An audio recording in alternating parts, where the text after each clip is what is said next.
ये है मेरे प्रथम गुरुदेव पंडित श्रीराम शर्मा आचार्य। कहिए परम पूज्य गुरुदेव पंडित श्रीराम शर्मा आचार्य और साथ में माँ परम वंदनीय माता जी। और इसी कड़ी में हमारे दूसरे गुरुदेव हैं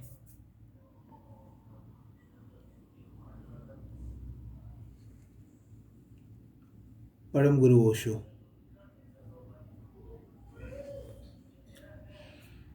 और इन लोगों को देखकर जब ये ख्याल आता है कि साधुता क्या होती है, साधना क्या होती है, तब कहीं ना कहीं व्यक्ति अपने गुरु की ओर चल देता है। तब कहीं ना कहीं व्यक्ति अपने गुरु के मार्ग पर चल देता है और वैसे ही साधना करने लग जाता है। फिर एक दौर ऐसा भी आता है साधुओं के जीवन में जब लगता है कि साधुता तो बहुत मुश्किल चीज़ है, लगता है कि साधना बहुत बहुत और बहुत ज़्यादा मुश्किल चीज़ है। लगता है कि अब तो बस क्या यही साधुता है। वह दौर भी हर एक साधु के जीवन में आता है जब सब कुछ स्वयं ही करना होता है। मैं आपको दिखलाता हूँ स्वयं क्या होता है। छोटा सा कमरा है, यह साधना का स्थल है मेरे लिए। यह एक सोफ़ा मात्र नहीं, कुर्सी मात्र नहीं है, यह हमारे लिए एक साधना का स्थल है। यहाँ बैठकर ध्यान करना है। पुस्तकें हैं, उनको पढ़ते भी रहना है। स्वाध्याय जरूरी है जीवन में, तो स्वाध्याय के लिए पुस्तकों का पास होना बहुत अनिवार्य है। कुछ लिखने पढ़ने का भी काम चलता रहना चाहिए, होते रहना चाहिए।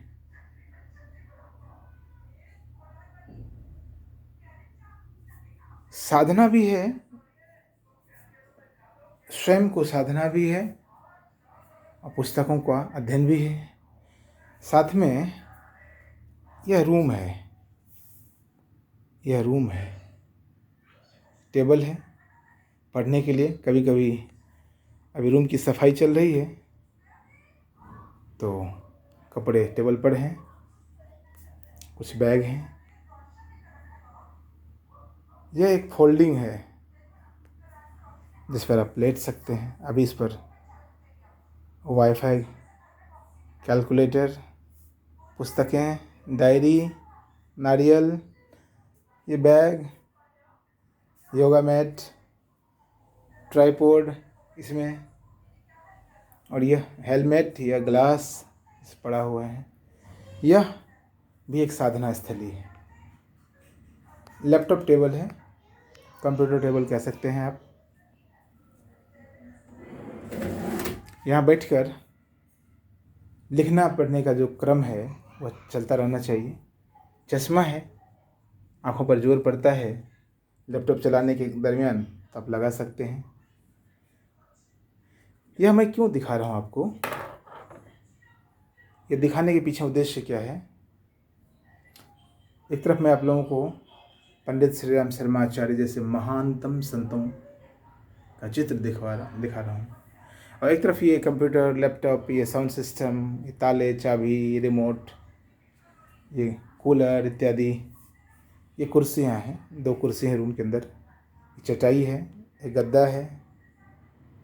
ऐसे ही कुर्सियाँ भी ध्यान करने के लिए हैं, बैठने के लिए कम, ध्यान करने के लिए ज़्यादा हैं। 2 तकिए हैं, कुछ कपड़े हैं, ऊपर कुछ बैग है, एक पंखा है, एक लाइट जल रही है। यही कुछ सामान इस कमरे के भीतर।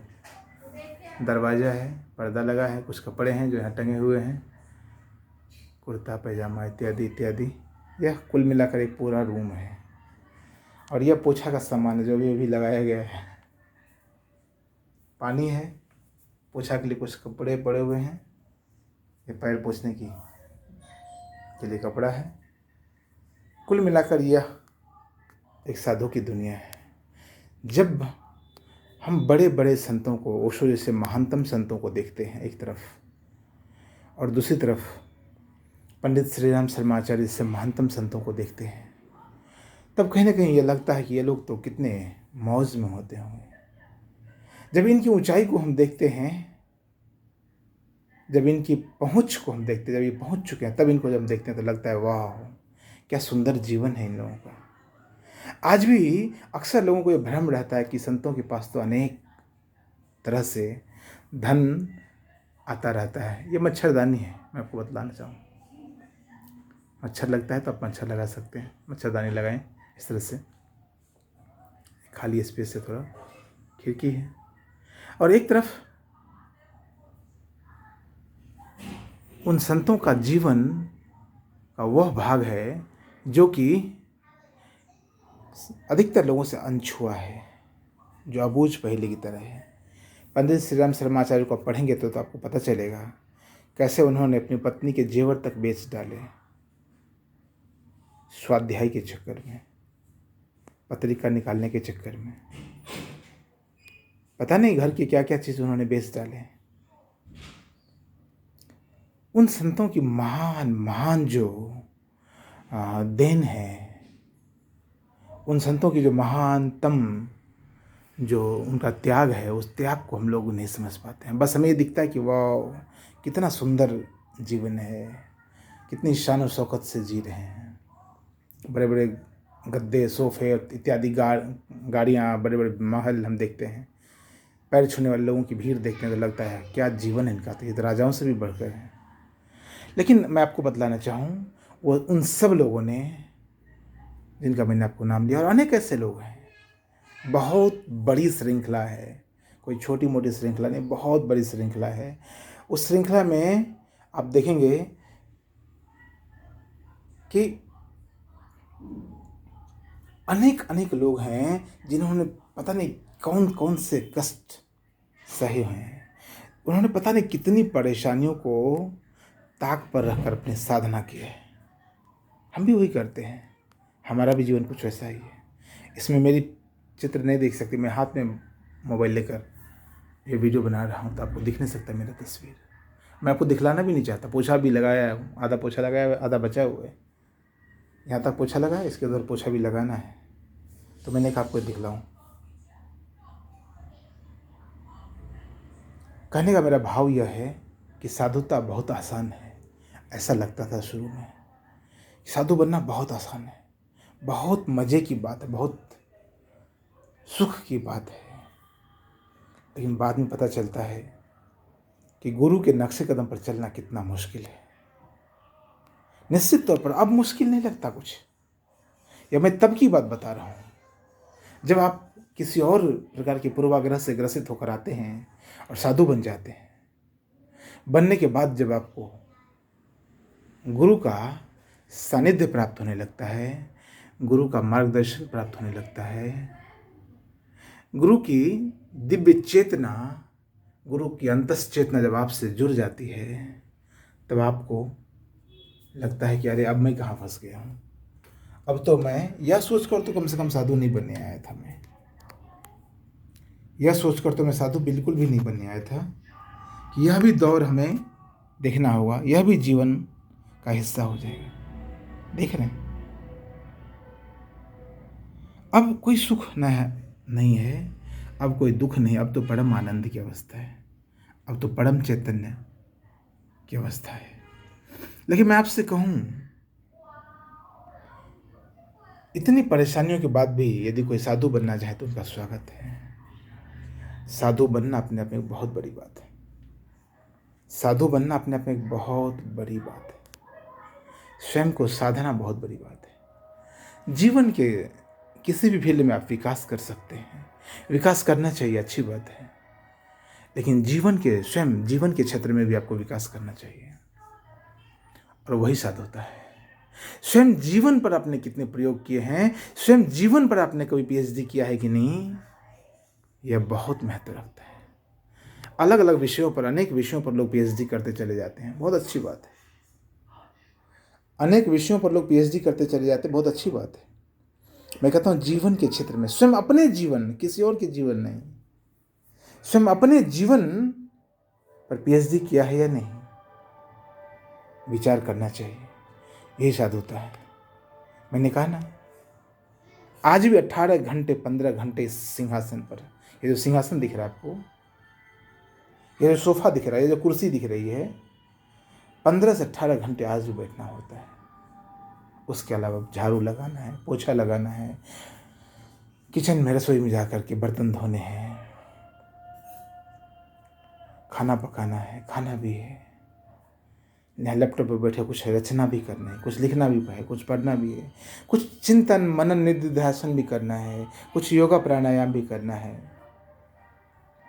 ये योगा मैट सिर्फ दिखाने के लिए नहीं है, वो ट्राइपॉड है वीडियो बनाने के लिए, अपने विचारों को आप तक पहुंचाने के लिए।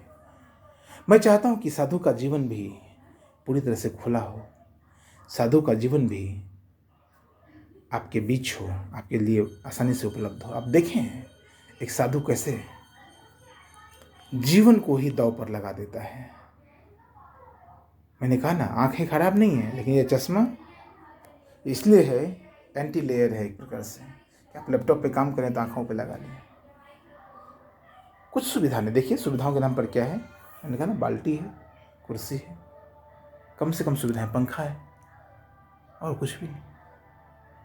पूरा रूम मैंने आपको चारों ओर घूम करके मैंने पूरा रूम दिखा दिया। देखिए कितनी कम सुविधाएं हैं, उसके बाद भी साधु संतुष्ट है, उसके बाद भी साधु लगा हुआ है, 24 घंटे लगा हुआ, निरंतर प्रयास जारी है, निरंतर प्रयास जारी है, स्वयं के लिए भी प्रयास जारी है और पूरी मानवता के लिए भी प्रयास जारी है। यही साधुता है।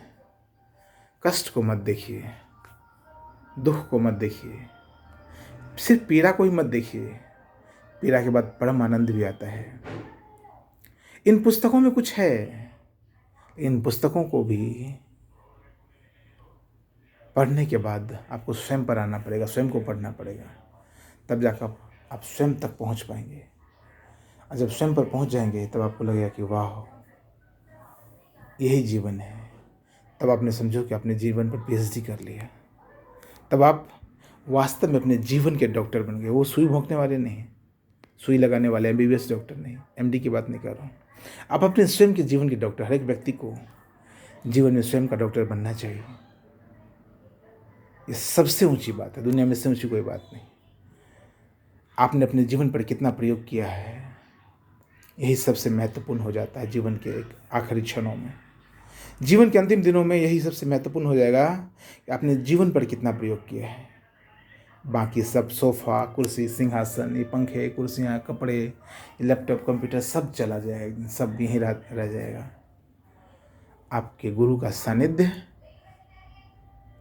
आपके साथ तब भी रहेगा, और आपकी स्वयं की साधना तब भी आपके साथ रहेगी। आपके गुरु के चरणों की कृपा, यह गुरु चरण है, ये गुरु के चरणों की कृपा तब भी आपके पास रहेगी, और आपके स्वयं के जीवन की साधना तब भी आपके साथ रहेगी। बाकी सब चला जाएगा। अभी भी कहीं और से आया है, बाहर से आया है, सब बाहर ही रह जाएगा। समझना मेरी बात पर, गौर करना मेरी बात पर, यकीन करना मेरी बात पर। कोई शोक नहीं है, कोई कष्ट नहीं है, कोई दर्द नहीं है, कोई वेदना नहीं है, कोई प्रताड़ना नहीं है। बस जीवन है, जीवन को समझना है, और जीवन को समझते ही चले जाना है। यही जीवन है और कुछ भी नहीं। यही जीवन है, यही जीवन है। इस जीवन को जितनी जल्दी समझ लो उतना ही अच्छा है। बहुत बहुत धन्यवाद, बहुत बहुत धन्यवाद। गुरु कहे सो कीजिए, जो गुरु कहते हैं वो करो। गुरु के सानिध्य में जियो और गुरु जैसे बन जाओ। स्वयं गुरु बन जाओ, स्वयं के गुरु बन जाओ। स्वयं के गुरु ना बने तो फिर कुछ ना बने, बेकार है सारा कुछ। व्यक्ति को, हर एक व्यक्ति को जीवन में स्वयं का गुरु ही बनना होता है, उसके अलावा कुछ भी तो नहीं। हरि ओम तत्सत, हरि ओम तत्सत।